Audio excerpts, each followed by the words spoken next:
자, 방금 우리가 그러면 수사까지, 즉 체험까지 우리가 다 살펴봤어요. 그렇죠? 자, 그러면 여러분들 교재에 따라서 이제 용언으로 넘어가 보도록 하겠습니다. 준비되셨죠? 자, 보도록 합시다. 자, 용언이라고 하는 거는 아까 얘기했듯이 바로 뭐다? 문장에서 형태가 변하는 가변어이고 활용을 하기 때문에 우리는 이것을 용언이라고 부른다라고 보시면 됩니다. 그래서 문장에서 주로 주어의 동작이나 작용을 설명하는 것, 이게 움직임을 나타내는 거기 때문에 우리는 동사라고 보면 되겠죠. 그렇죠? 그 다음에 성질이나 상태를 나타내는 것, 이것이 바로 형용사다. 이렇게 보시면 됩니다. 알겠죠? 그래서 동사와 형용사가 여기에 속하죠. 주로 서술어로 쓰이고 일반적으로 부사어의 후임을 받을 수가 있습니다. 알겠죠? 자, 요거는 개념은 간단하게만 살펴보셔도 됩니다. 동사는 말 그대로 움직임을 나타내는 거, 형용사는 성질이나 상태를 나타내는 거, 이렇게 보시면 되죠. 뭐 예를 들어보면 여기에 타동사, 자동사, 뭐 성상형용사, 지시형용사 이런 거는 솔직히 딱히 여러분들이 볼 필요가 없는 내용이긴 합니다. 알겠죠? 자, 그런데 동사와 형용사에서 우리가 보아야 되는 내용 중에 하나가 바로 뭐냐? 바로 본용언과 보조용언이라고 하는 개념이 존재를 합니다. 알겠습니까? 자, 우리 국어에서는 알겠죠? 자, 우리 국어 문장에서 두 개의 용언이 연달아 쓰이는 경우가 존재를 합니다. 알겠죠? 자, 그런데 이때 우리는 이것을 첫 번째 경우는 본용언 더하기 본용언의 개념으로 보기도 하고, 두 번째 경우는 본용언 더하기 보조용언의 개념으로 보기도 합니다. 알겠죠? 자, 그러면 이제 우리는 여기서 중요한 거는 본용언이 뭔지, 보조용언이 뭔지 이거를 알아야 되겠죠? 그죠? 그죠? 자, 그럼 여기까지 썼습니까? 그죠? 지우고 잘 보이게 위에다 써주도록 할게요. 자, 왜요? 아무도 안 썼어? 이건 썼어? 그쵸. 그럼 많이 씁시다. 본용언 더하기 본용언, 그 다음에 본용언 더하기 보조용언이죠. 그쵸? 자, 그러면 이제 본용언의 개념이 뭔지, 보조용언의 개념이 뭔지를 한번 살펴보도록 합시다. 알겠죠? 자, 그러면 이제 일단 첫 번째, 그쵸? 본용언이라고 하는 것은 바로 뭐냐? 자, 쉽게 생각하면은 문장에서, 그쵸? 낱말의 의미가 그대로 드러나는 용언을 우리는 본용언이라고 합니다. 알겠죠? 자, 예를 들어서 보도록 합시다. 나는 도서관에 책을 빌리러 갔다. 이런 문장을 한번 있다고 봅시다. 알겠죠? 여기서는 빌리다라는 동사와, 그쵸? 가다라는 동사가 동시에 연달아 쓰였어요. 그쵸? 그리고 이 문장 안에는 빌린다는 의미도 존재하고 가다는 의미도 존재를 하고 있잖아요. 그쵸? 이럴 경우에 우리는 이 경우는 본용언 더하기 본용언의 개념으로 보시면 됩니다. 알겠습니까? 자, 그리고 이제 사실 여기서 한 가지 더 팁을 얘기를 해주면, 본용언 더하기 본용언의 경우는 본용언 더하기 본용언은 무조건 띄었습니다.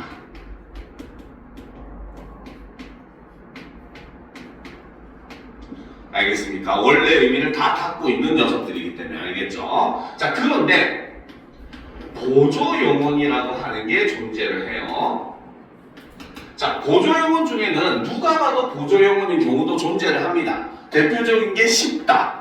그렇죠? 쉽다는 우리가 혼자 쓸 수가 없잖아요. 아예. 지금 항상 뭐뭐하고 쉽다 이런 형태로 사용을 하잖아요. 그렇죠? 그러니까 쉽다는 소망을 나타내주는 무조건적인 보조용언이라고 볼 수 있어요. 그런데 간혹 가다가 본용언과 형태가 똑같은 경우가 있습니다. 대표적인 게 보다 같은 경우가 있겠죠. 예를 들어서 보면 나는 작년에 영국에 가봤다. 이런 문장이 있다고 봅시다. 알겠죠? 그러면 이 문장은 직접 가서 봤다 이 뜻입니까? 아니잖아요. 나는 작년에 영국에 가봤다 하면 무슨 뜻이야? 영국에 간 경험이 있다. 이런 의미, 자신의 경험을 얘기하는 말이잖아요. 그렇죠? 그렇기 때문에 보조용언이라고 하는 것은 바로 뭐다? 문장에서, 그렇죠? 원래 의미를 잃고 본용언의 의미를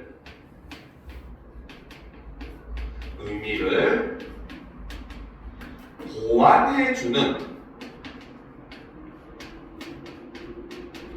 용언을 우리는 보조용언이라고 이야기를 합니다. 알겠죠? 그래서 방금 얘기했듯이 나는 작년에 영국에 가봤다. 그렇죠? 나는 저녁에 불고기를 먹고 싶다. 이런 것처럼 앞에 있는 용언의 의미를 보충해주는, 보조해주는 의미를 가지는 걸 우리는 보조용언이라고 합니다. 알겠죠? 자, 그런데 이 보조용언은 자, 여기까지 썼습니까? 그렇죠? 보조용언은 띄어쓰기 할 때 여러분이 조금 주의를 할 필요가 있어요. 알겠죠? 밑에다가 이어서 여러분들은 스스로 하세요.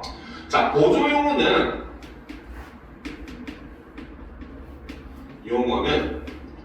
띄어쓰기 원칙이지만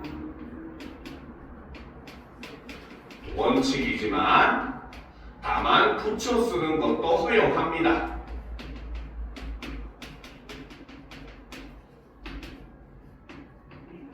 허용을 합니다. 알겠죠? 그러면 나는 저녁에 불고기를 먹고 싶다 했을 때 먹고 싶다 하고 띄었어도 되지만 먹고 싶다 하고 붙였어도 되는 거예요. 알겠습니까? 자, 그런데 여기만 있었으면 참 쉬웠겠죠. 그렇죠? 자, 그런데 보조용언을 무조건 띄어쓰는 경우도 존재합니다. 띄어쓰는 경우도 존재를 합니다. 자, 그 경우는 첫 번째로 본용언 뒤에 조사가 붙는 경우는 무조건 띄었어야 됩니다. 알겠습니까? 자, 예를 들면 나는 저녁에 불고기를 먹고만 싶다 라고 했을 때 보조사인 만이 붙었잖아요. 그렇죠? 혹은 먹고는 싶다 이런 것들 할 때 보조사 는이 붙잖아요. 그렇죠? 이런 경우에는 무조건 어떻게? 띄었어야 됩니다. 알겠습니까? 자, 그리고 이제 두 번째 B, 그렇죠? 자, 두 번째는 본용언이 합성 용언인 경우에는 무조건 띄었어야 됩니다. 왜? 이 경우는 한 낱말이 붙여 써버리면 너무 길어지는 것을 방지하기 위해서 본용언이 합성 용언인 경우는 무조건 띄었습니다. 알겠죠? 자, 예를 들면 나는 고향으로 돌아가고 싶다.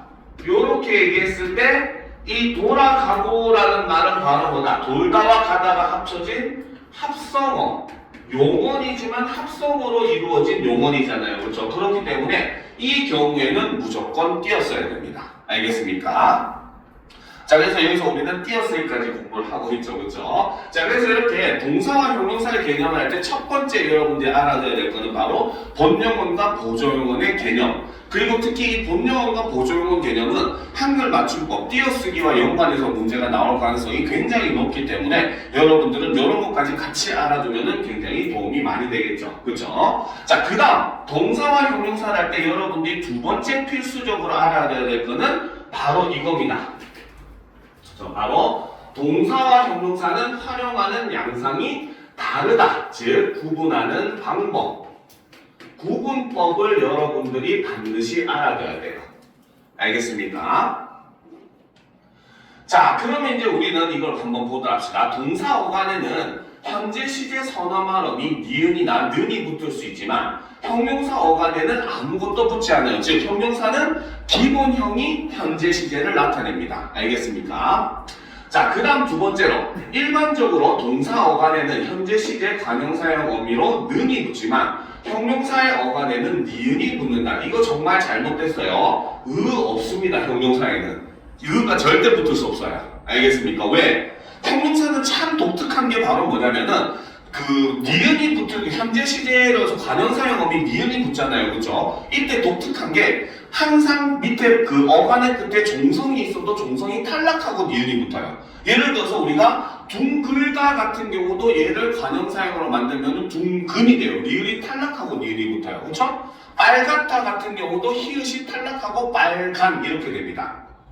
알겠습니까? 자, 그렇기 때문에 우리가 여러분들이 니은을 중심으로 본다. 물론 은이 붙는 경우도 아예 없는 건 아니긴 해요. 알겠죠? 뭐 대표적으로 젊은 이런 경우도 있기는 합니다. 알겠죠? 근데 대부분은 니은이 보통 탈락을 해요. 앞에 게 탈락하고 니은이 붙는 이런 형태를 거의 취한다라고 보시면 되고, 근데 사실 여기서 진짜 중요한 거는 다른 거죠. 요걸 보면 됩니다. 바로 동사에는 무조건 는이 붙을 수 있지만 형용사는 어떤 경우도 는이 붙을 수가 없습니다. 알겠습니까? 자, 그래서 이제 여러분들한테 한 가지 질문을 해보도록 할게요. 알겠죠? 자, 사람이 나이가 많은 걸 나타낼 때 이제 늙다라는 말을 사용을 합니다. 알겠죠? 자, 늙다는 동사일까요? 형용사일까요? 늙다는 동사일까? 형용사일까? 나이가 많은 걸 나타내잖아요. 그치? 근데 늙는다가 가능하기 때문에 늙다는 동사입니다. 알겠죠? 근데 늙다의 반대말은 뭡니까? 젊다잖아. 그치? 젊다는 젊는다가 돼? 안 돼? 안 되죠. 젊다는 늙다의 반대말인데 품사는 오히려 형용사입니다. 무슨 말인지 알겠습니까? 그렇듯이 여러분들이 이렇게 는이 붙을 수 있냐 없냐가 사실은 동사와 형용사를 구분하는 첫 번째 요소다 라는 거 여러분들이 판단을 해 주셔야 됩니다. 알겠습니까? 그래서 실제로 방금 얘기했듯이 대부분의 학생이 사실 늙다라는 말을 들었을 때는 형용사로 판단하는 경우가 많아요. 왜? 나이가 많은 상태를 나타내는 말이 아닌가요? 라고 얘기를 할 수 있습니다. 알겠죠? 근데 늙다는 기본적으로 늙는다라고 하는 현재 시간 순행적인 변화를 포함하고 있기 때문에 이 경우는 동사로 해석을 합니다. 알겠죠? 자, 그 다음에 이제 두 번째는 바로 뭐다? 명령형이나 청유형이 가능하면 동사, 불가능하면 형용사라는 거죠. 알겠죠? 우리는 밥을 먹어라, 먹자, 가능합니다. 그쵸? 근데 우리는 지금 예뻐라, 너는 좀 예뻐라, 불가능하잖아. 그치? 우리 좀 예쁘자, 불가능해요. 그쵸? 그래서 명령형이나 청유형은 사용할 수 없는 게 형용사다라는 거 알아둘 필요가 있습니다. 알겠죠? 그 다음에 뭐뭐려고, 뭐뭐고자, 내가 고자라니, 그쵸? 자, 이런 것들도 역시 바로 동사에만 붙을 수 있는 말. 왜? 찔려요? 찔리면 안 됩니다, 남학생들. 알겠습니까? 자, 그래서 이런 것들 사용할 수 있으면 동사, 없으면 형용사. 그래서 결과적으로 여러분들 수능이나 모의고사, 내신도 마찬가지예요. 여러분들한테 중학생들처럼 이게 동사나 형용사나 묻는 문제 절대 안 나옵니다. 그죠? 결국 문제에서는 뭐가 나온다? 얘를 구분할 수 있느냐 없느냐, 즉 구분법을 가지고 여러분들에게 문제를 낼 수밖에 없습니다. 알겠습니까? 그래서 이런 것들이 더욱더 중요하니까 이런 걸 유념해서 보도록 합시다. 자, 다음 페이지로 넘어갑시다. 자, 수식어. 그쵸? 쌤이 또 저거 스케일이 좀 잘못해서 기울어져 있지만 자, 같이 보도록 합시다. 자, 수식어이라고 하는 것은 바로 뭐다? 자, 문장에서 다른 말을 꾸며주는 구실을 하는 단어라고 되어 있어요. 근데 이거는 전에도 얘기했죠. 우리 국어에서 꾸며준다는 다른 말로 하면 제한하다랑 같은 의미입니다. 알겠습니까? 꾸며주는 말이 붙으면 붙을수록 의미의 범위는 더 좁아집니다. 알겠습니까? 예를 들어서 봅시다. 자, 선생님이 여러분한테 얘기해요. 얘들아, 정원에 있는 꽃을 봐. 이러면은 여러분들은 정원에 핀 빨간 꽃, 노란 꽃, 파란 꽃, 보라 꽃 다 볼 수가 있어요. 그쵸? BTS 보라해 하고 있죠. 그치? 다 볼 수 있어요. 그치? 근데 선생님은 여러분들한테 예를 들어서 정원에 핀 빨간 꽃을 봐. 이러면 어떻게 돼? 여러분들은 흰 꽃도 보면 안 되고, 노란 꽃도 보면 안 되고, 파란 꽃도 보면 안 되고, 보라 꽃도 보면 안 되고, 오직 빨간 꽃만 봐야 돼요. 즉 여러분들이 볼 수 있는 꽃의 범위가 오히려 줄어들잖아요. 그렇죠? 그렇기 때문에 꾸며주는 말이 붙으면 붙을수록 의미는 더 제한된다는 것도 같이 알아두면 돼요. 왜? 문제에서는 이런 식으로 출제가 되기도 하기 때문에. 알겠습니까? 자, 그래서 이 수식어에는 관형사와 부사가 있다는 거죠. 자, 관형사는 체형을 꾸며주는 구시라는 단어, 조사와 결합할 수 없다. 자, 그래서 관형사는 핵심은 바로 뭐다? 오직 체형만 꾸며줍니다. 다른 거를 꾸며줄 수가 없어요. 알겠죠? 자, 이때 체형의 성질이나 상태를 제한하는 성상관형사, 대상을 가리키는 지시관형사, 사물의 수량이나 순서를 표시하는 수관형사가 있다라고 되어 있죠. 그렇죠? 자, 여기서 이제 아까 선생님이 처음에 얘기했었던 여러분들이 중학교 때 많이 힘들었던 수관형사와 수사, 그리고 지시관형사와 대명사를 구분하는 걸 알려줄게요. 알겠습니까? 자, 요거는 뭐 안 적어도 되지만 예문을 그냥 한번 살펴보도록 합시다. 자, 나는 사과 하나를 샀다. 자, 요런 문장이 하나 있습니다. 알겠죠? 또 다른 문장으로 나는 사과 한 개를 샀다. 요런 문장이 있다고 봅시다. 두 개의 문장의 의미는 현재 동일해요. 그렇죠? 자, 그런데 이 두 문장을 보면은 차이가 있습니다. 바로 뭐냐? 하나라는 말과 한 개라는 말이 있죠. 그쵸? 하나는 중간에 띄어쓰기가 없죠. 그쵸? 일단 결론적으로 하나는 한 개의 낱말이 사용이 된 겁니다. 알겠죠? 그런데 한 개는 한 다음에 띄어쓰고 개가 온 거잖아요. 그쵸? 얘는 기본적으로 두 개의 낱말이 사용된 형태입니다. 알겠습니까? 자, 그 다음에 이제 우리가 봤을 때 하나 뒤에는 여기서 대놓고 지금 뭐다? 목적어임을 나타내는 목적격 조사가 지금 현재 붙어 있잖아요. 그렇죠? 즉 얘는 조사, 그 중에서도 격조사의 꾸밈을 현재 받고 있는 녀석이라고 볼 수 있어요. 알겠습니까? 자, 그런데 한 다음에 얘는 그러면 조사의 꾸밈을 받을 수 있는지 한번 보도록 합시다. 나는 사과 한 이 개를, 한만 개를, 한두 개를, 한늘 개를. 말이 됩니까? 안 됩니까? 안 되죠. 그렇죠? 즉 바로 뭐다? 여기서 한이라고 하는 낱말 뒤에는 바로 뭐다? 조사가 절대로 올 수가 없더라는 거죠. 알겠습니까? 그러니까 결과적으로 얘기했을 때 첫 번째 문장, 나는 사과 하나를 샀다 해서 하나는 수사가 되는 것이고, 사과 한 개를 샀다 했을 때 한은 바로 수관형사가 되는 겁니다. 즉 아까 앞에서 선생님이 체언의 자격을 얘기해 주는 이유가 바로 여기 있는 거예요. 알겠죠? 체언이 되려면 반드시 조사, 그 중에서도 격조사의 꾸밈을 받을 수가 있어야 되는데 수관형사의 경우는 격조사의 꾸밈을 받을 수가 없기 때문에 여러분들은 조사를 붙여보고 이게 말이 되느냐 안 되느냐만 구분하시면은 수관형사인지 수사인지를 쉽게 구분할 수가 있다는 거죠. 무슨 말인지 알겠습니까? 중학교 때 좀 이렇게 가르쳐줬으면 얼마나 좋았을까, 그지? 그쵸? 자, 두 번째 예문을 한번 보도록 합시다. 자, 나는 그 집이 정말 마음에 든다.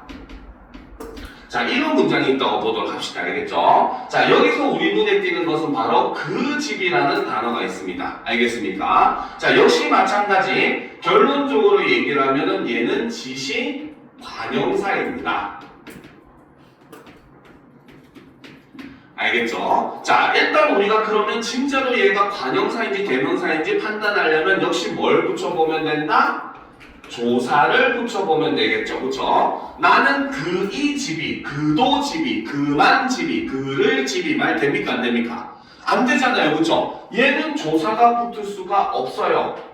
그런데 쌤님, 나는 그의 집이 좋아하면 말이 되는 거 아닌가요? 이러면 성립을 한다고 볼 수 있어요? 없어요? 한다고 볼 수가 없게 되겠죠. 왜? 그 집은 그냥 내가 가르친 그 집이지만 그의 집하고 뭐야? 그라는 사람의 집이라고 해서 의미가 완전히 변질돼 버리는 겁니다. 알겠어요? 변화돼 버리는 거죠. 자, 우리가 조사가 넣었을 때 성립하냐 안 하냐는 의미 변화가 없어야 성립한다고 보는 겁니다. 알겠습니까? 그렇기 때문에 그 의집하면 의미 변화가 존재를 해버리기 때문에 성립한다고 볼 수가 없다는 거죠. 그죠? 그러니까 이렇게 지시를 하는 말 뒤에도 역시 조사를 붙여봤을 때 조사가 붙지 못하면은 이것은 지시 관형사이다. 대명사가 아니다라는 걸 여러분들이 판단을 해 주셔야 되는 겁니다. 무슨 말인지 알겠죠? 자, 그러면 관형사는 요게 끝이죠. 너무 쉽습니다. 그렇지? 자, 그런데 이제 그 부사 같은 경우는 여러분들이 조금 조심할 내용들이 있습니다. 알겠죠? 자, 그것은 바로 뭐냐?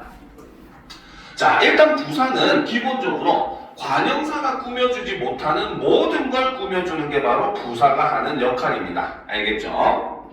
자, 우리가 관형사는 아까 얘기했듯이 체언을 꾸며준다고 했는데 말 그대로 그러면 부사는 뭐다? 체언 이외의 모든 걸 수식해주는 게 부사다라고 생각을 하시면 됩니다. 가장 핵심적으로는 주로 용언을 꾸며주는 역할을 하는데 그 외에도 다른 부사나 관형사를 꾸며주기도 하고 혹은 문장 전체를 꾸며주기도 한다. 이렇게 얘기를 해요. 알겠죠? 자, 그래서 기본적으로는 용언이나 문장을 꾸며주는 역할을 하는데 일단 요 부사는 우리가 하나 옆에 필기 노트에 필기를 하나 하도록 합시다. 알겠죠? 자, 부사는 크게 문장부사, 문장부사한다, 쏘리. 성분부사와 문장부사로 나눌 수가 있습니다. 알겠죠? 성분부사는 말 그대로 바로 뭐다? 문장 속에서 한 성분만 수식을 해주는 부사를 우리는 성분부사라고 해요. 딱 한 낱말만 수식해주는 부사라고 보시면 됩니다. 알겠죠? 자, 성분부사에는 첫 번째 바로 성상부사. 그렇죠? 자, 얘는 어떻게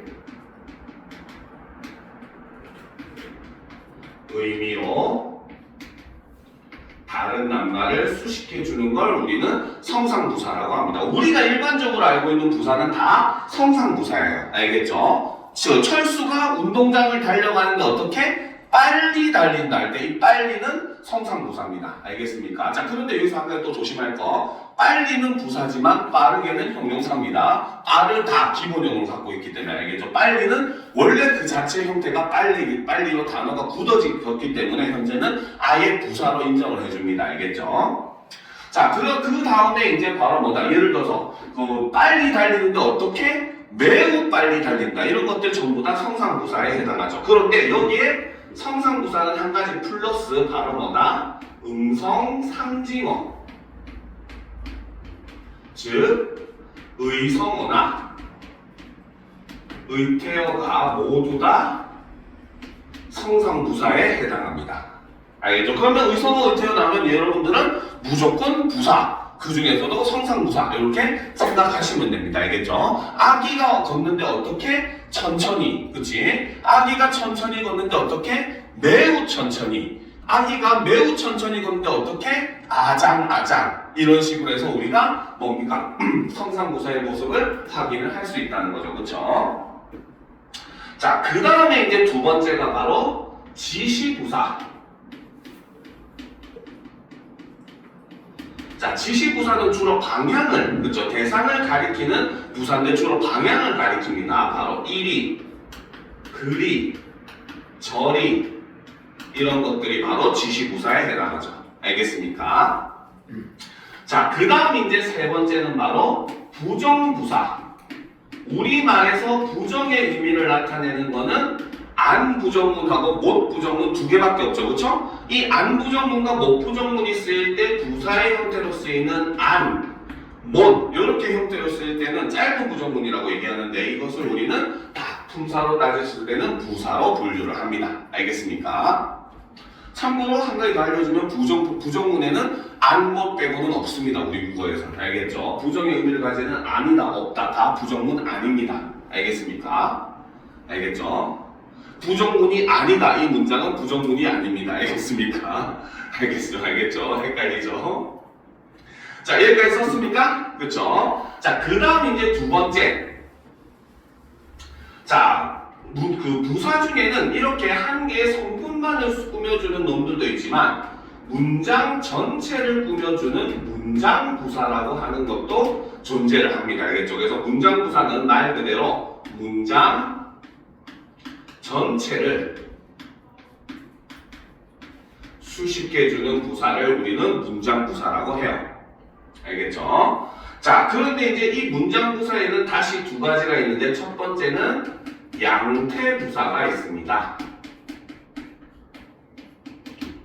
자, 양태부사는 설명상으로 얘기하면 좀 어려운데 한번 일단 간단하게 얘기해주면 설명으로 얘기하면 양태부사는 화자의 태도를 나타내주는 부사다. 이렇게 설명을 하고 있어요. 근데 이렇게 설명하면 여러분들 절대 몰라요. 알겠죠? 쉽게 생각하면 뭐냐? 사실 여러분들은 양태부사를 너무 잘 알고 있습니다. 언제? 영어 시간에. 알겠습니까? 여러분들이 영어 시간에 배우는 수거 중에 이런 거 있죠. 비록 뭐뭐일지라도 만약 뭐뭐라면 과연 뭐뭐다. 반드시 뒤에는 긍정어가 오고 절대 결코 뒤에는 부정어가 오고 영어 시간에 수도 없이 외웠었던 그 말들, 그치? 여기에 나오는 비록, 과연, 만약, 반드시, 절대, 결코 이런 게 양태부사입니다. 알겠습니까? 자, 그래서 이 양태부사는 쉽게 여러분들이 생각하면 바로 뭐나? 호응하는, 그렇죠? 말을 생각을 하시면은 양태부사는 굉장히 쉽게 이해를 할 수 있을 거예요. 알겠죠? 자, 그 다음에 이제 두 번째는 바로 접속부사가 있죠. 영어에는 접속사라고 따로 품사를 가지고 있지만 우리 국어에서는 접속사가 없습니다. 접속부사로 분류를 하죠. 그래서 그리고, 그러나, 하지만, 왜냐하면 이런 것들이 전부 다 뭐다? 문장부사에 속합니다. 알겠습니까? 자, 일단 여기까지 우리가 얘기를 했어요. 그죠? 자, 그런데 부사는 좀 더 깊이 들어가야 되는 내용들이 있습니다. 알겠습니까? 자, 이거 다 적었습니까? 그쵸? 자, 부사 중에는 여러분들이 알아둘 게 하나가 바로 뭐냐? 체언 수식 부사라고 하는 게 존재를 합니다. 알겠죠? 이름 그대로 부사가 뭘 꾸며준다?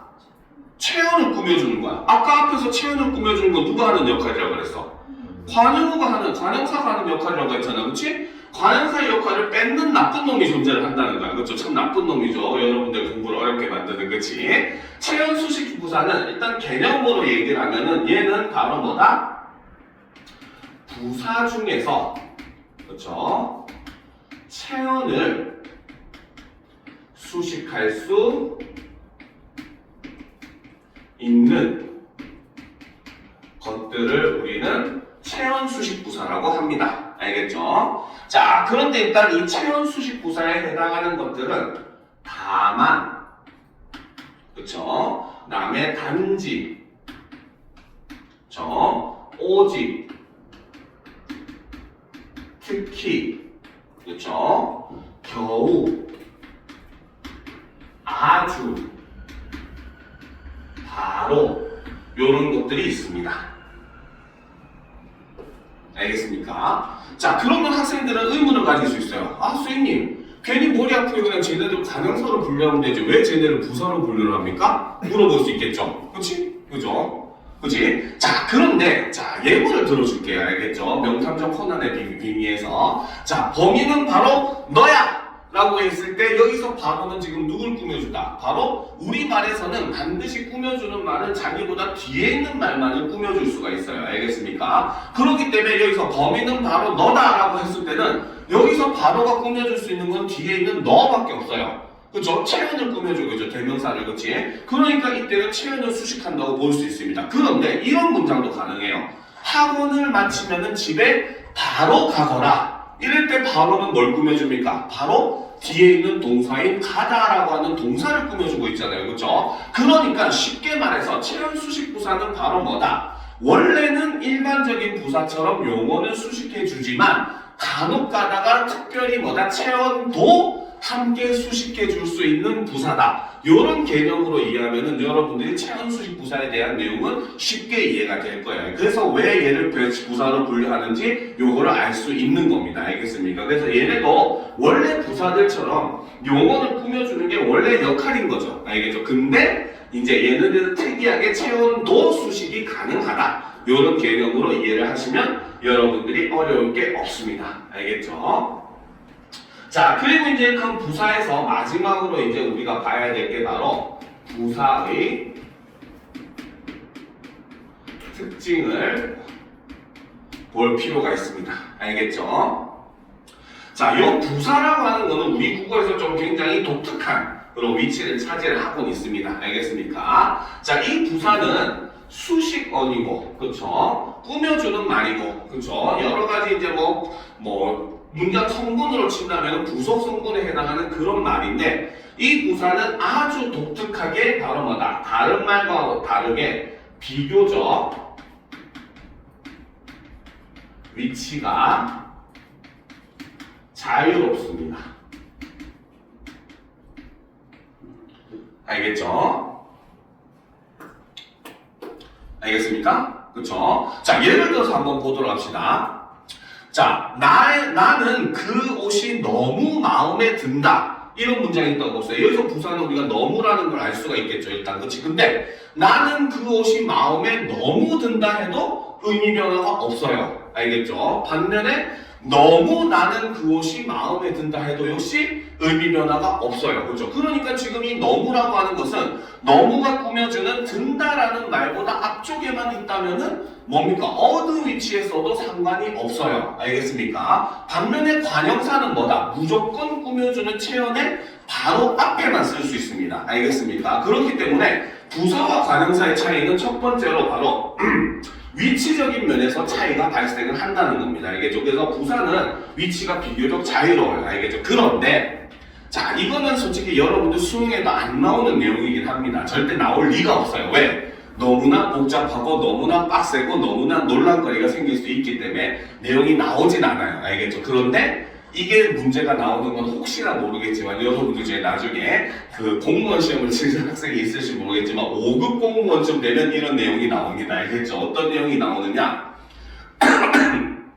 분명히 얘는 부사입니다. 그런데 부사가 위치가 바뀌면 꾸며주는 대상이 달라지는 경우가 있어요. 알겠죠? 예를 들어서 나는 그 옷이 정말로 마음에 든다 이렇게 했을 때는 여기서 정말로는 마음에 든다를 꾸며준다고 볼 수 있어요. 바로 성분부사입니다. 알겠죠? 그런데 정말로 나는 그 옷이 마음에 든다 이렇게 썼을 때는 사실 여기서 정말로가 꾸며주는 건 뒤에 오는 나는 그 옷이 마음에 든다를 전체를 꾸며주는 문장부사로 바뀌게 되는 겁니다. 알겠습니까? 왜? 우리가 정말로 이렇게 쓸 때는 이유가 뭐야? 앞에 쓰는 이유는 뒤에 오는 말을 강조한다는 의미로 사용하는 경우가 많잖아요. 그렇죠? 그렇기 때문에 이런 경우는 문장 전체를 꾸며주는 문장부사로 볼 수도 있긴 해요. 근데 이거는 너무 어려워서 여러분들 시험에 절대 안 나와요. 그냥 들어만 두세요. 알겠습니까? 절대 필기도 하지 마요. 알겠지? 자, 그래서 이런 거는 너무 어렵기 때문에 시험에 나오진 않지만 그런 경우도 있다 정도는 알아두면은 나중에 공부할 때 조금이라도 도움이 될 수 있을 것 같아서 얘기를 해주는 거예요. 자, 그 다음에 부사의 특징 두 번째, 그렇죠? 바로 부사는 조사, 그 중에서도 보조사, 그렇죠? 조사의 꾸밈을 받을 수 있습니다. 대신에 격조사는 안 돼요. 보조사만 가능합니다. 알겠죠? 그래서 우리가 원래 부사는 정말이 부사거든요. 근데 이것을 사용할 때 방금 했듯이 정말로 이렇게 쓰면은 사실 뒤에 보조사가 붙으면 됩니다. 알겠죠? 그 다음에 예를 들어서 집에 빨리 와라 할 수 있지만 집에 빨리만 와라 할 수도 있잖아요. 그렇죠? 이럴 때 만 이런 거는 뭐다? 바로 보조사에 해당합니다. 알겠죠? 그래서 부사는 이렇게 조사, 그 중에서도 보조사의 꾸밈을 받을 수 있다는 거. 여러분들이 요거까지 알면 부사는 완벽 마스터, 당신은 부사 마스터 이렇게 볼 수가 있어요. 자, 그럼 이제 그 다음 관계원으로 넘어가 보도록 합시다. 그렇죠?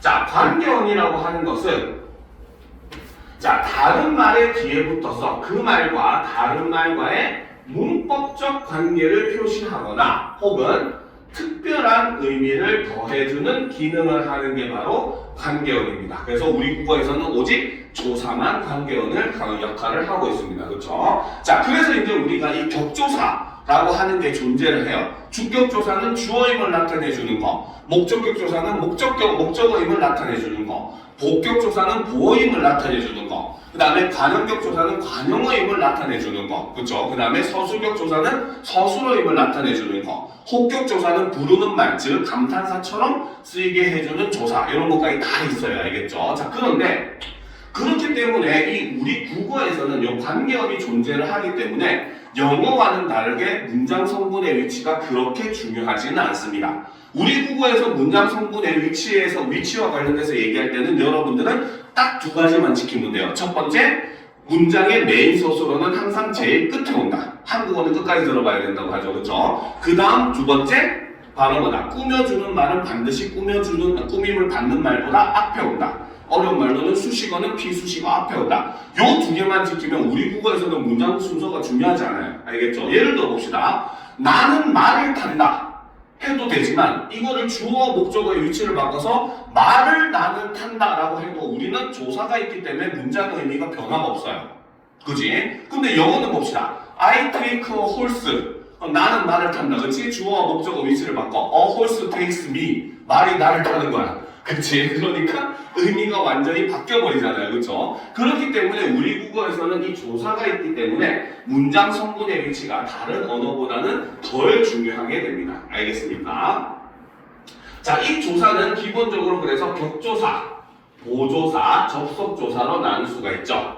그래서 격조사는 바로 뭐다? 오직 체언의 뒤에만 붙을 수 있어요. 그래서 체언이 문장 안에서 일정한 자격을 가지도록 하는 조사가 바로 격조사죠. 그렇죠? 자, 이때 주격조사에 해당하는 거는 뭐뭐이, 가, 요것이 주격조사죠. 자, 그런데 여기서 보면은 이렇게 이랑 가 두 가지가 똑같이 주격조사의 역할을 하잖아요. 그렇죠? 이런 걸 우리는 뭐라고 하냐면 이 형태라고 합니다. 알겠죠? 이 형태는 바로 뭐냐? 자, 어떤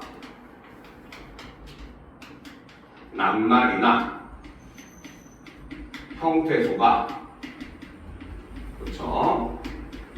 하는 기능은 동일하지만 환경에 따라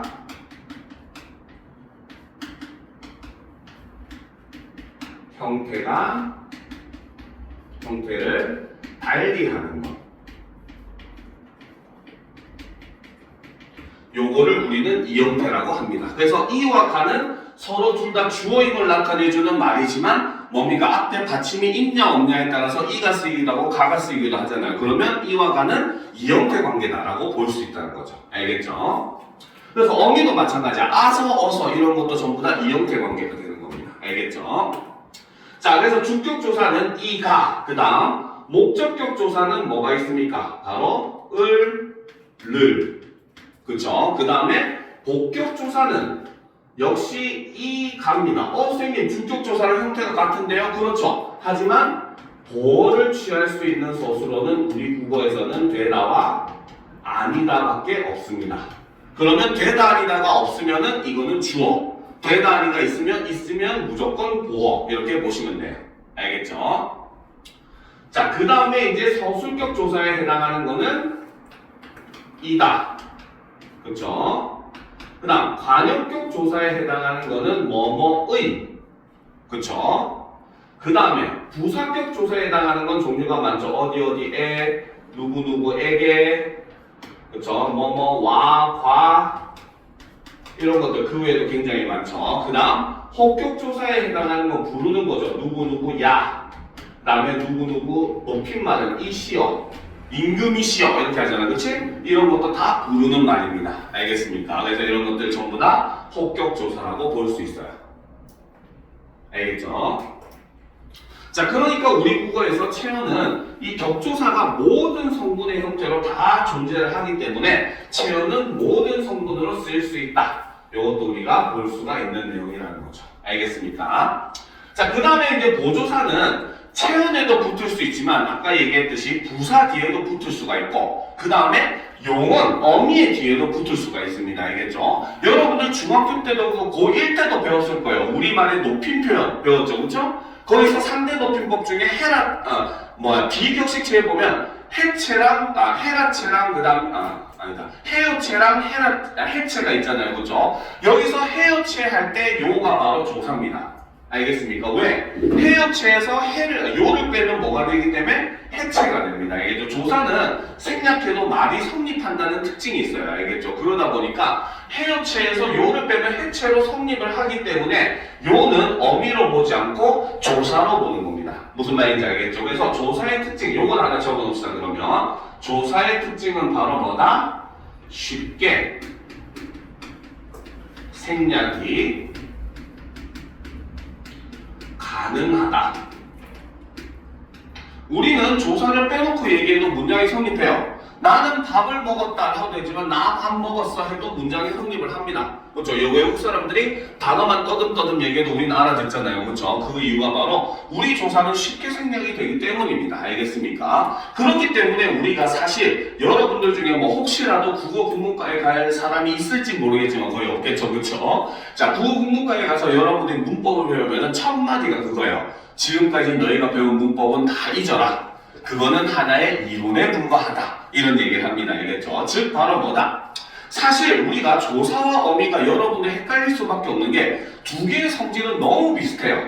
알겠습니까? 그런데 유일하게 다른 게 뭐냐면 조사는 쉽게 생략이 되고 생략해도 말이 성립하지만 어미는 절대 생략을 할 수 없다. 요거밖에 차이가 없습니다. 알겠습니까? 그래서 어떤 학자들은 조사와 어미를 둘 다 낱말로 인정해야 된다라고 주장하는 학자도 실제로 있고 반대로 여러분들이 학교에서 배우는 것처럼 조사만 낱말로 인정하고 어미는 인정하면 안 된다라는 하는 사람도 있고 반면에 둘 다 인정할 수 없다라고 하는 사람도 있어요. 알겠죠? 그래서 여러분들이 학교에서 배우는 건 학교 문법이라고 얘기하는 겁니다. 최근에 국어 경영이 문법 문제도 어렵게 나오는 경향이 있어요. 그 이유가 바로 뭐냐면은 저번에 수업 때도 얘기했지만 원래는 우리가 학교 문법에서는 이렇게 얘기하는 거를 아까 얘기했듯이 바로 뭐다? 다른 이론을 갖고 와서 요 방향으로 얘기하는 거야. 사실은 똑같은 걸 얘기하지만 가르치는 방향성이 다르다 보니까 여러분들을 헷갈리게 이제 보기를 구성하게 만들고 그러니까 여러분들이 이 문제 자체를 이해하기가 어려워지는 거거든요. 알겠죠? 그렇기 때문에 여러분들은 지금 이 보기가 설명하는 현상이 뭔가를 핵심만 잘 파악하면 사실 여러분들이 배웠던 내용 속에 다 있는 것들이에요. 알겠죠? 그런 걸 유념을 하면서 자 그래서 이제 이 조사 같은 경우는 굉장히 쉽게 생략이 가능하다는 것도 여러분들이 사실 조심해야 되는 부분 중에 하나. 특히 이제 나중에 기말고사 준비할 때 우리가 문장 성분 얘기할 때 보면은 체언이 관형어로 쓰이는 경우가 존재를 하는데 이때는 관형격 조사 의를 사용하면 쓸 수가 있어요. 그런데 이 의가 생략이 많이 됩니다. 그래서 체언이 둘 이상 연달아 오게 되면은 앞에 체언이 의미상 뒤에 체언을 꾸며주는 경우가 많고 이때도 똑같이 체언만 썼지만 관형어로 보는 경향도 있어요. 알겠죠? 그래서 이런 것도 역시 여러분들이 알아두면 나중에 공부할 때 도움이 될 겁니다. 알겠죠? 자, 그 다음에 이제 접속조사는 말 그대로 두 대상을 이어주는 거. 대표적인 게 와과가 있는데 여기서 부사격 조사와 부사격 조사와 그 다음에 두 개를 이어주는 접속 조사는 구분을 조심하셔야 됩니다. 알겠죠? 자, 부사격 조사는 바로 뭐다? 말 그대로 비교하는 거일 때, 그렇죠? 반드시 필요한 겁니다. 나는 엄마와 닮았다. 그렇죠? 이런 거는 닮았다라는 말은 누구와 닮았는지 비교하는 데서 반드시 필요하죠. 이때는 부사격 조사예요. 알겠죠? 근데 철수와 나는 학교에 갔다 이렇게 얘기했을 때는 뭐다? 그냥 철수와 나를 이어주는 말이야. 학교에 가다라는 말은 주어가 한 개 있든 두 개 있든 세 개 있든 상관이 없는 낱말이잖아요. 그죠? 그러니까 이 경우는 접속조사가 사용된 것이다. 이렇게 보시면 됩니다. 알겠습니까? 자, 그럼 이제 마지막 독립언어로 가보도록 합시다. 자, 독립어는 말 그대로 너무 쉽죠. 왕따언입니다. 그죠? 즉, 바로 뭐다? 다른 문장 성분과 문법적인 관계를 맺지 않고 독립적으로 쓰이는 단어를 우리는 독립언이라고 하죠. 그래서 감탄사가 속합니다. 감탄사는 놀람, 느낌, 부름, 대답을 나타내는 말이죠. 그쵸? 그치? 자, 야! 교실 청소 좀 해라 할 때 야 부르는 말, 그치? 네, 알겠습니다. 이럴 때 네 할 때 대답하는 거. 와, 정말 착한 학생이구나 할 때 와 같은 거, 그쵸? 자, 그런데 여기서 조심할 건 딱 하나밖에 없어요. 바로 뭐냐? 우리가 가끔 이렇게 부르죠. 철수야. 이렇게 해서 네가 뭐뭐 좀 해라 할 수 있잖아, 그렇지? 이때 이 철수야는 철수라고 하는 고유명사, 사람의 이름이죠, 그렇죠? 고유명사에다가 누구누구야라고 부르는 혹격조사가 합쳐진 형태입니다. 즉, 얘는 감탄사가 아니다. 요거 하나만 조심하면은 독립어는 아무런 어려움이 없어요. 그렇죠? 너무 쉬운 내용이죠, 그렇죠? 요거 하나만 여러분들이 조심하시면 됩니다. 알겠습니까? 자, 그럼 이제 단어 형성으로 드디어 들어갑시다. 사실 단어 형성은 진짜 설명할 게 많이 없기 때문에 여러분들이 후딱 할 수가 있어요. 자, 단어 형성은 이론보다는 실전이 더 중요한 단어이긴 합니다. 알겠죠? 자, 그러면 보도록 합시다. 자, 먼저 형태소를 보도록 합시다. 자, 형태소는 의미를 가진 말의 가장 작은 단위라고 얘기를 하죠. 우리가 의문은 의미를 구별해 주지만 다시는 의미를 가지지 않는다고 얘기했어요. 그래서 선생님이 지난 시간에 의문은 원자, 형태소가 분자 이런 개념으로 이해하면 여러분들이 이해하기 쉽다고 했어요. 자, 바로 갑시다. 형태소는 자립성의 유무에 따라서 여기서 말하는 자립성도 역시 마찬가지 형태상의 의미입니다. 즉 다른 낱말과 띄어쓰느냐 안 띄어쓰느냐 요겁니다. 알겠죠? 자, 자립성의 유무에 따라서는 자립 형태소와 의존 형태로 나눌 수 있고 의미의 성격에 따라서는 실질 형태소와 형식 형태소로 나눌 수 있어요. 알겠죠? 설명은 막 거창하게 되어 있는데 솔직하게 얘기하면 품사로 구분하시는 게 훨씬 쉽습니다. 알겠습니까? 왜? 학생들이 맨날 헷갈리는 게 아까도 얘기했듯이 의존명사 정말 헷갈려 하거든요. 그렇죠? 이름도 의존이 들어가 있어. 그러니까 그리고 다른 말의 꾸밈을 받아야 되네. 의존 형태소일까요? 아닙니다. 명사이기 때문에 자립 형태소이자 실질 형태소예요. 알겠죠? 그러니까 여러분들이 형태소 볼 때는 차라리 품사로 하는 게 헷갈릴 이유가 없습니다. 알겠습니까? 자, 그러면 자립 형태소에 해당하는 것은 무엇이 있느냐? 바로 명사, 대명사, 수사, 그 다음에 관형사, 형용사란다, 부사, 감탄사. 요렇게가 자립 형태소에 해당하는 놈들입니다. 알겠죠? 자, 그러면 반대로 의존 형태소, 혼자 쓸 수 없는 형태소에 해당하는 품사는 뭐냐? 바로 용언의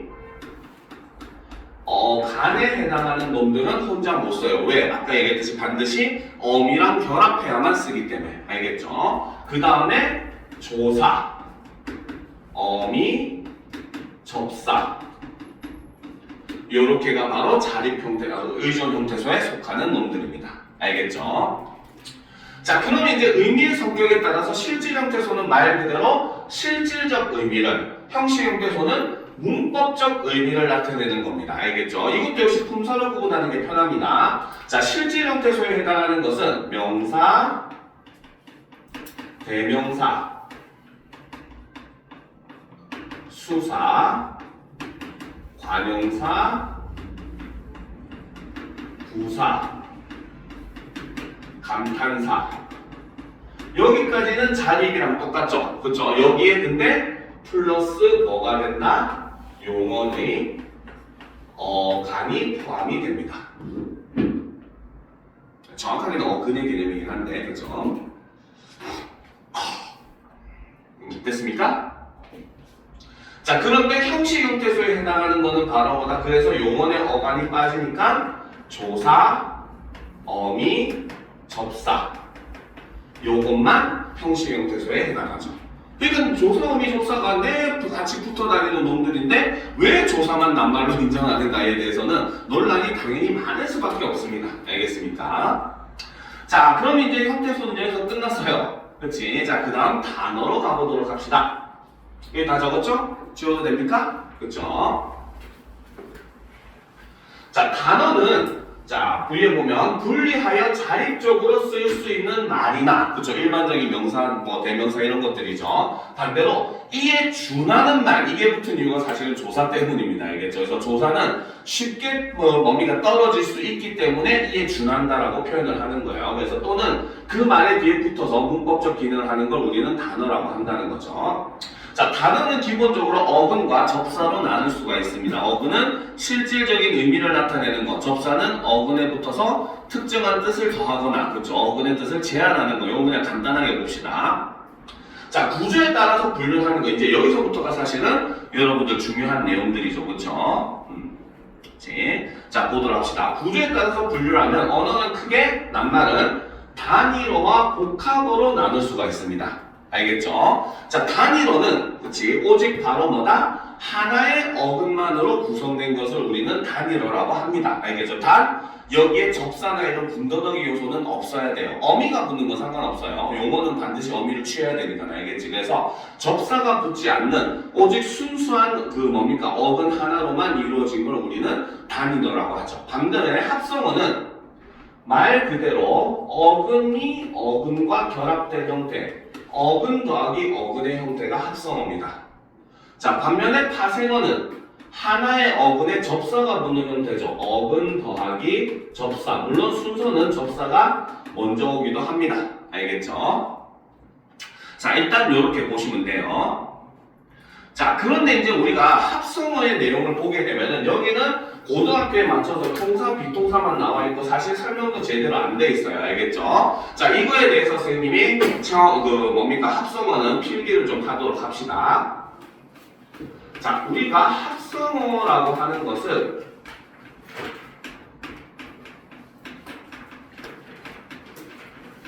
자, 사실 나누는 기준 자체가 얘도 사실은 두 개가 있어요. 근데 고등학교는 자꾸 중학교 내용을 빼버리니까 여러분들이 더 힘들어집니다. 근데 수능 모의고사는 또 중학교 내용까지 다 나와요. 여러분들 수능의 범위는 중학교 1학년 때부터 고등학교 3학년 때까지 배우는 모든 겁니다. 알겠습니까? 자, 그렇기 때문에 우리가 합성어를 중학교 수준의 내용까지도 다 끌어다가 공부를 하셔야 됩니다. 자, 합성어를 분류할 때 첫 번째 기준은 바로 뭐냐? 바로 어근들의 의미 관계에 따라서 분류를 하게 되면 첫 번째는 대등합성어,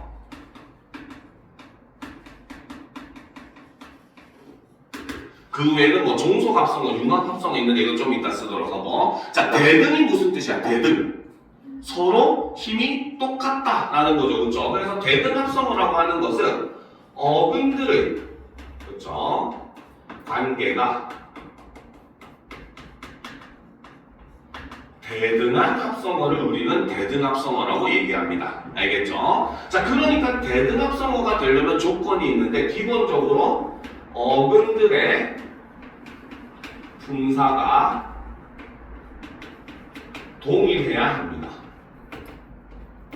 명사가 명사랑 합쳐져야 대등한 거지 명사가 형용사랑 합쳐지면 대등할 수가 없다는 거예요. 알겠죠? 그러니까 기본적으로 명사 더하기 명사, 동사 더하기 동사, 형용사 더하기 형용사 이렇게 대등한 의미로서 구분이 돼야 된다는 거죠. 그렇죠? 자, 그 다음 두 번째 대등합성어는 자, 의미상 그렇죠? 두 어근의 위치를 바꾸어도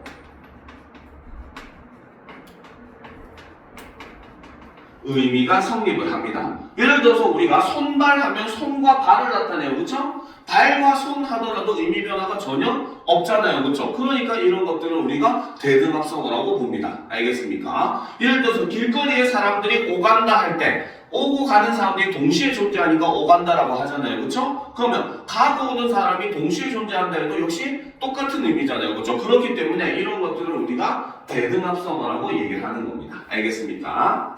자, 그 다음에 이제 두 번째 그렇죠? 자, 두 번째는 종속합성어 혹은 다른 말로 수식합성어라고 하기도 합니다. 알겠죠? 그래서 종속합성어는 바로 뭐냐면 앞 어근이 뒤 어근을 의미상 수식하거나 알겠죠? 바로 어근들 사이에 우선순위가 존재를 하는 합성어를 우리는 종속합성어라고 얘기합니다. 알겠죠? 우리가 반을 가는데 실이 갈 수 있지만 실 가는데 반을 갈 수는 없잖아요. 그치? 그죠? 자, 그렇듯이 종속합성어는 반드시 우선순위가 존재를 합니다. 그렇기 때문에 종속합성어는 바로 뭐다? 어근들의 품사가 달라도 성립을 한다는 거죠. 알겠죠? 그리고 당연히 종속합성어는 바로 뭐다? 의미상 어근들의 위치를 바꾸면 성립할 수가 없다는 거죠. 그렇죠? 예를 들어서 우리가 손수건하면 손을 닦는 수건을 우리는 손수건이라 하잖아. 그렇지? 수건을 닦는 손 하면 의미가 됩니까? 안 되잖아요. 그렇죠? 이런 것들은 종속합성어에 해당한다고 볼 수가 있습니다. 알겠습니까? 자, 그 다음 이제 세 번째가 바로 뭐냐? 이거 다 썼습니까? 아, 이거 다 안 썼네요. 쓰는 사람들 있네요.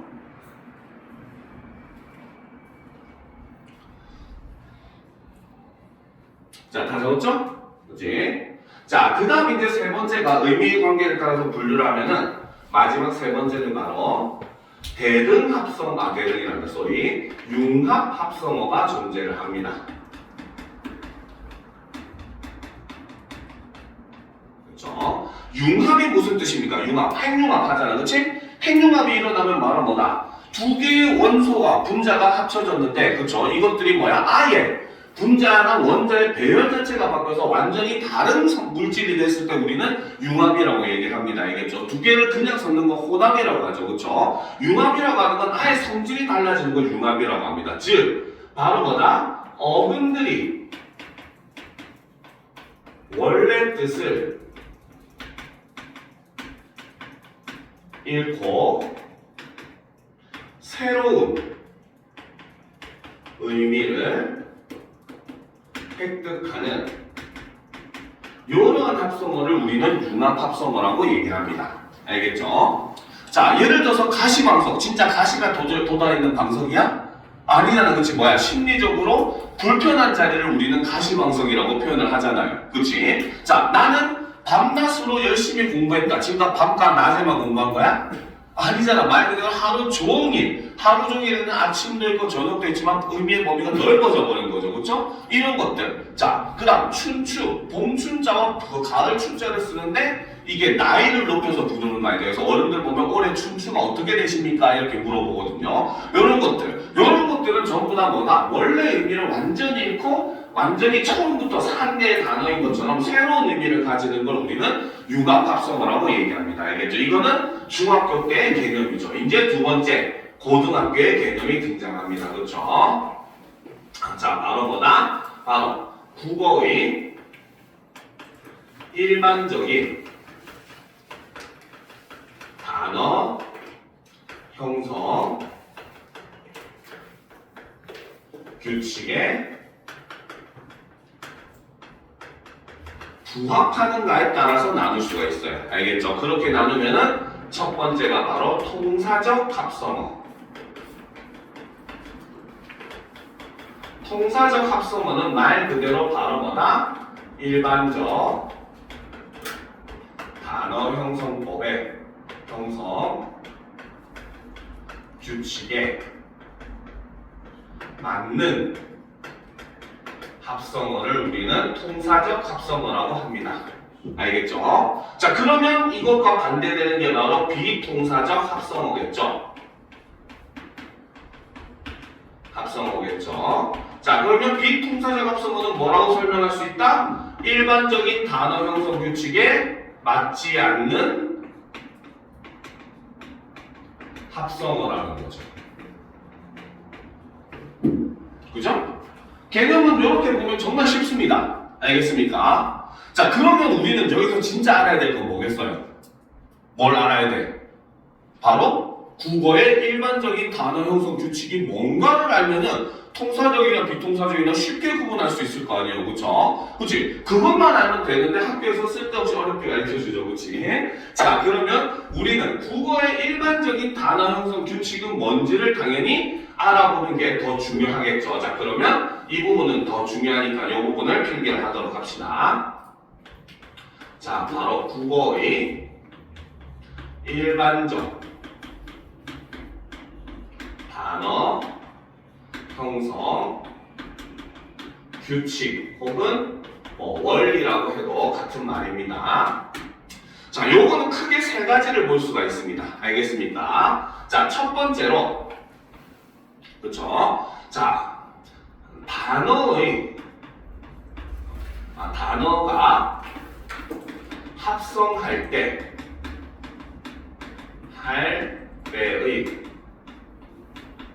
배열은 일반적인 문장 성분의 배열과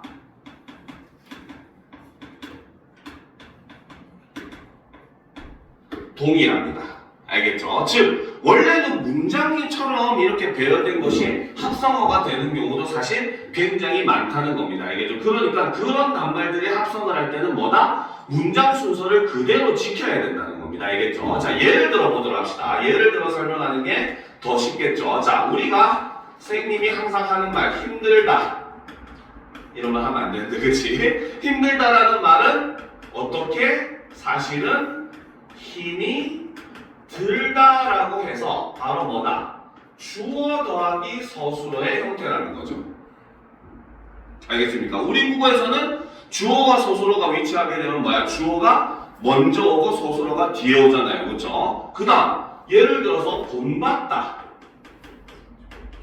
본받다 같은 경우는 바로 뭐다? 돈을 받다라고 하는 문장이 합쳐진 것이고 얘는 목적어 더하기 서술어입니다. 우리 국어는 서술어보다 목적어가 앞에 오죠. 영어는 서술어 뒤에 목적어가 옵니다. 그죠? 그래서 영어에서는 술목관계, 한자도 똑같아요. 술목관계, 술보관계 이렇게 얘기하는 게 서술어가 오고 그 다음에 목적어가 온다는 뜻이에요. 근데 우리는 목술관계, 보술관계 이렇게 얘기해야 됩니다. 알겠죠? 그러니까 목적어 뒤에 서술어가 오고 보어 뒤에 서술어가 오고 이런 것들이 이제 바로 국어의 일반적인 문장 성분의 배열과 합성의 순서가 동일하다 이렇게 볼 수 있는데, 참고로 한 가지 알려주면 이걸 어기는 비통사적 합성어는 존재하지 않습니다. 알겠죠? 선생님이 핵심은 다 가르쳐주고 있죠. 자, 그럼 두 번째를 보도록 합시다.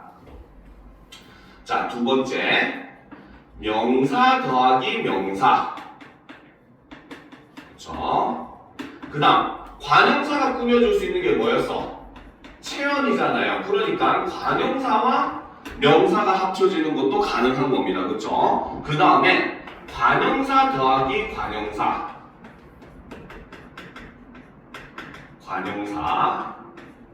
그 다음 부사 더하기 부사. 그 다음 부사 더하기 그쵸? 용언. 또 이에 준한다. 이렇게 표현해냈죠. 우리 국어에서 아까도 품사를 할 때 배웠지만 관형사가 꾸며줄 수 있는 건 체험밖에 없어요. 그러니까 합성을 할 때도 관형사는 뭐야? 관형사랑 합성하거나 혹은 체험과 합성만 할 수 있다는 겁니다. 알겠죠? 부사가 꾸며주는 건 뭐였다? 아까 얘기했듯이 주로 용언을 꾸며주잖아요. 그렇죠? 그렇기 때문에 부사가 부사랑 합쳐지거나 부사가 용언이랑 합쳐지는 거는 전혀 상관이 없다는 거죠. 물론 여기에 안 적혀져 있지만 용언과 용언, 동사와 동사, 형용사와 형용사가 합쳐진 것도 역시 동일하게 보는 겁니다. 알겠습니까? 자, 그런데 이거는 우리가 어기는 비동사가 있습니다. 단 한 종류가 존재를 해요. 알겠죠? 자, 이것에 반하는 비동사적 합성어는 딱 한 놈이 존재를 합니다. 알겠죠? 그거는 바로 뭐냐? 부슬부슬이라고 하는 음성상징어는 선생님이 전부 다 부사라고 했잖아요. 그렇죠? 여기에 비라고 하는 명사가 붙으면은 뭐가 된다? 부슬비가 되죠. 부슬비 같은 단어는 바로 뭐다? 부사와 명사가 결합되는 형태로서 비동사적 합성어로 볼 수 있는 겁니다. 알겠죠? 이런 것도 있죠. 산들바람. 산들산들이라고 하는 부사랑 바람이라는 명사가 합쳐져서 산들바람이 됐을 때 이것도 역시 부사와 명사가 결합되는 형태로서 우리는 비동사적이라고 볼 수가 있어요. 알겠죠? 근데 이거는 딱 요거에만 한정된 거기 때문에 시험엔 잘 안 나옵니다. 알겠죠? 시험에 진짜 잘 나오는 건 바로 세 번째입니다. 요거 다 적었습니까? 다 적었어요? 너무 빠른가?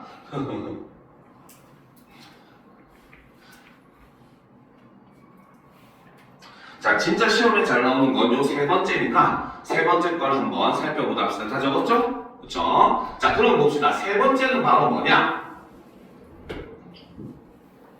자, 용언이 그쵸? 다른 낱말과 합성을 할 때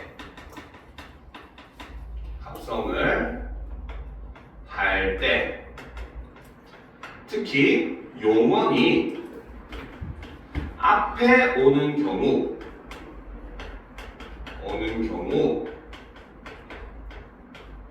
용언 뒤에는 반드시 어미가 위치를 해야 됩니다. 알겠습니까? 자, 그러면 예를 들어 보도록 합시다. 자, 우리가 아까 했었던 돌아가다라고 하는 합성어를 분석을 해보면 바로 뭐다? 돌다라는 어근, 동사죠, 그쵸? 이 어근에 아라고 하는 연결어미가 붙고, 그쵸? 여기에 바로 뭐다? 가다라고 하는 어근이 결합하고 그 다음에 여기에 다라고 하는 종결어미가 들어간 거죠. 그쵸? 그러면 여기서는 바로 뭐다? 돌과 가 사이에 이렇게 연결어미가 들어간 겁니다. 알겠습니까? 그렇기 때문에 이 경우는 통사적 합성어라고 볼 수 있는 거예요. 알겠죠? 자, 이런 경우도 있죠. 우리가 분밤이라는 단어를 보도록 합시다. 그쵸? 분밤은 무엇과 무엇이 합쳐졌어요? 그쵸? 바로 얘는 굽다 라고 하는 용언의 어근에, 그쵸? 그 다음에 얘는 사실 여기에 니은이라고 하는 연결어미가 들어간 겁니다. 알겠습니까? 즉 굽다의 비읍이 탈락해버리고 이게 니은이 들어간 거예요. 어미로서. 알겠죠? 그리고 여기에 담이라고 하는 명사 어근이 결합된 이런 형태입니다. 알겠죠? 그러니까 군방 같은 경우도 비통사적으로 보이긴 하지만 실제로는 통사적 합성어라는 겁니다. 알겠습니까? 이해가 되죠? 그쵸? 여기까지 이해가 됩니까? 지금 넋이나가 접혀서 여기까지 이해가 됩니까? 그쵸? 자, 그런데 이제 이거를 어기는 비통사적 합성어가 사실 굉장히 많고 그래서 이게 시험에 굉장히 잘 나옵니다. 알겠죠? 여기까지 다 적었어요? 그치? 자, 이거를 어기는 비통사적 합성어 여러분들이 밑에다가 쓰도록 하세요. 자, 요거를 어기는 비통사적 합성어 같은 경우에는 바로 연결 어미를 생략합니다.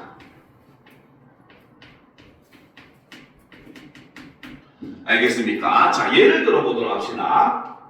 자, 아까 얘기했었던 오가다라고 하는 말은 바로 뭐다? 오다라는 어근, 용언의 어근에 가다라는 어근이 바로 결합하고 거기에 다라고 하는 종결어미가 붙은 거잖아요. 그쵸? 어근과 어근이 용언의 어근임에도 불구하고 그 사이에 바로 뭐다? 연결어미가 생략이 된 겁니다. 알겠습니까? 자, 그 다음 여러분들이 좋아하는 덮밥. 덮밥도 역시 바로 뭐다? 원래는 덥다라고 하는 어근에 여기에 밥이라고 하는 어근이 그대로 다이렉트로 결합해버렸죠. 이거를 통사적으로 만들면 원래는 어떻게 돼야 돼? 덮은 밥 이런 식으로 됐어야 되는 거예요. 알겠죠? 그럼에도 불구하고 얘는 다이렉트로 어근과 어근이 붙어있는 그런 형태라는 거죠. 알겠습니까? 형용사 중에서도 많죠. 예를 들어서 검불다 같은 경우는 검다와 불다가 합쳐졌는데 원래는 검고불다 이렇게 해야 되지만 이 경우에도 검불다 다이렉트로 붙었기 때문에 연결 어미가 생략된 경우고 이 경우에도 비동사적 합성어라고 보는 거죠. 알겠죠? 그 다음 우리가 많이 쓰는 표현 꺽쇠. 꺽쇠라는 표현도 바로 뭐다? 원래는 꺾다에 쇠가 붙었는데 바로 뭐다? 다이렉트로 붙어버렸죠. 원래 통사적으로 만들면 꺾은 쇠 이런 식으로 돼야 되겠지, 그치? 그렇기 때문에 이렇게 용언이 다른 말과 합성하는데 더군다나 용언이 앞에 오는 경우에는 무조건 용언의 뒤에는 연결 어미를 집어넣는 게 일반적인 단어 형성의 원리입니다. 알겠죠? 왜? 아까도 얘기했지만 용어는 어미의 도움 없이는 혼자 쓸 수가 없기 때문입니다. 알겠습니까? 그런데도 불구하고 이렇게 바로 뭐다?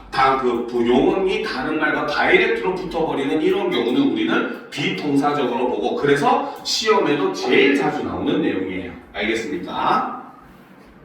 자, 그럼 이제 파생어까지만 하면 오늘 수업은 마무리됩니다. 알겠죠? 자, 파생어를 보게 되면 지워도 되겠죠? 그치? 자, 파생어는 기본적으로 뭐 형성과 분류 저렇게 간단하게 설명이 되어 있지만 실제로 파생어가 더 어렵습니다. 합성어보다. 알겠죠? 자, 파생어는 우리가 알아둬야 되는 개념이 사실 접사의 개념을 알아둬야 됩니다. 알겠습니까?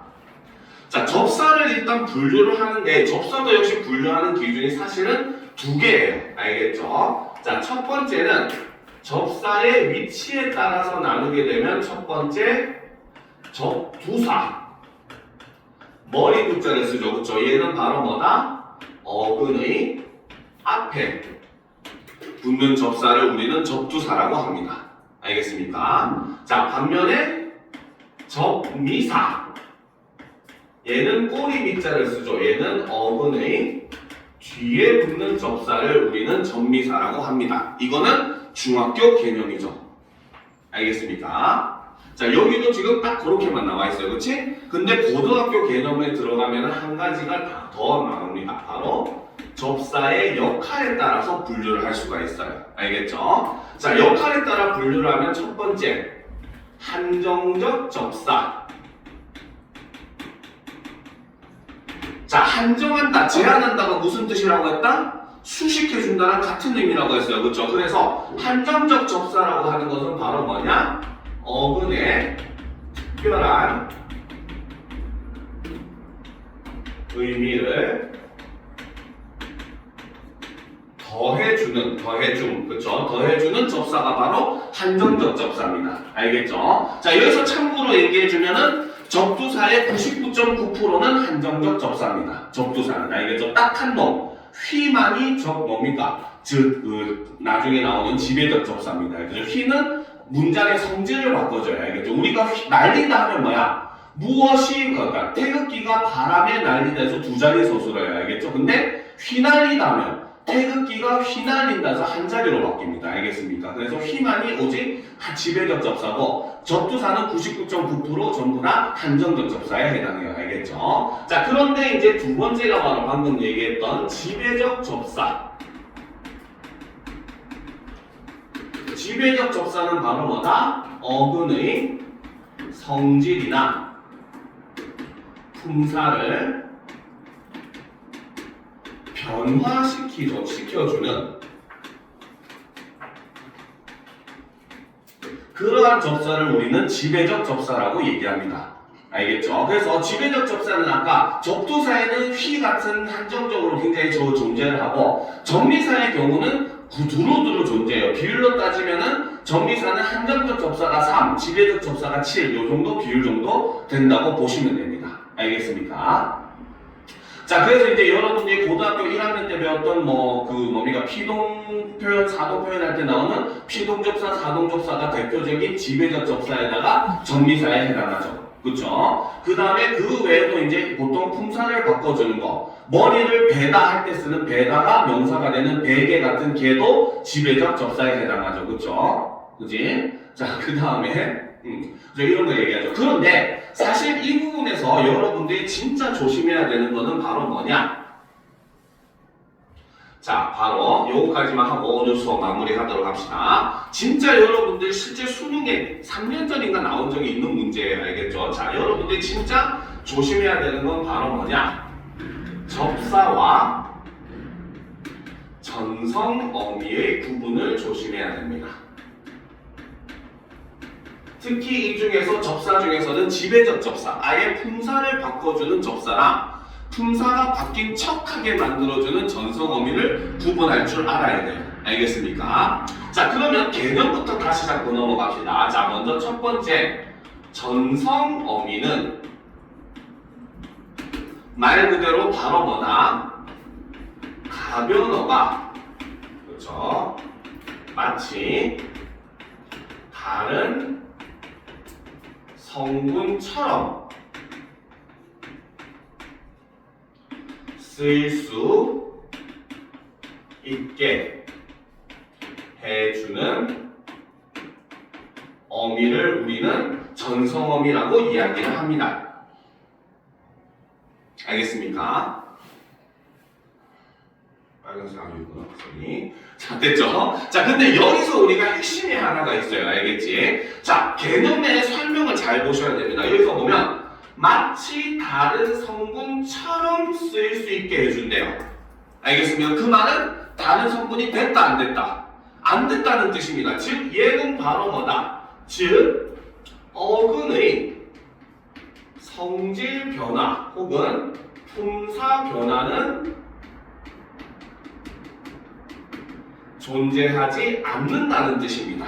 알겠죠? 자, 특히나 이제 이 부분에서 문제가 되는 게 바로 용언이 전성어미를 만났냐 접사를 만났냐가 문제가 되거든요. 자, 그렇기 때문에 용언의 경우에는 바로 뭐다? 전성어미가 붙었을 때는 여전히 서술성을 가지고 있다 라고 이야기를 합니다. 일단 이게 아직 무슨 말인지 이해가 안 될 테지만 일단 이렇게 들어두세요. 알겠죠? 뒤에 예문을 가지고 설명하면 쉽게 이해가 될 겁니다. 알겠죠? 자, 그런데 반면에 접사라고 하는 것, 그 중에서도 지배적 접사에 해당하는 접사는 무엇이냐? 얘는 바로 뭐다?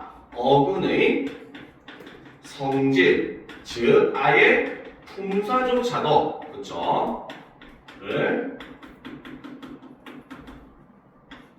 변화시켜주는 접사를 우리는 뭡니까? 그 지배적 접사라고 얘기하죠. 그죠? 그 말은 바로 뭐다? 얘는 아예 품사의 변화가 품사 자체가 변화를 한다는 뜻이죠. 그쵸? 그 말은 뭐다? 이 경우 용어는 아예 명사나 뭐 부사나 이런 다른 걸로 변해버렸다는 거야. 그치? 그 말은 용언으로서 기능을 하지 못한다. 즉 서술성을 상실했다. 이런 의미로 우리가 이야기를 한다는 겁니다. 알겠습니까? 자, 일단 요거를 알고 예문을 봐야 여러분들 예문이 이해가 될 거예요. 알겠죠? 자, 그러면 여기까지 썼습니까? 썼어요? 다 썼어? 그쵸? 다 썼죠? 그치? 자, 그러면 이제 보도록 합시다. 예문을 가지고 비교해봅시다. 실제 수능에 나왔던 예문입니다. 자, 예문을 보게 되면 그쵸? 자, 철수는 그쵸? 지난 밤 잠을 잠으로써 피로를 모두 풀었다.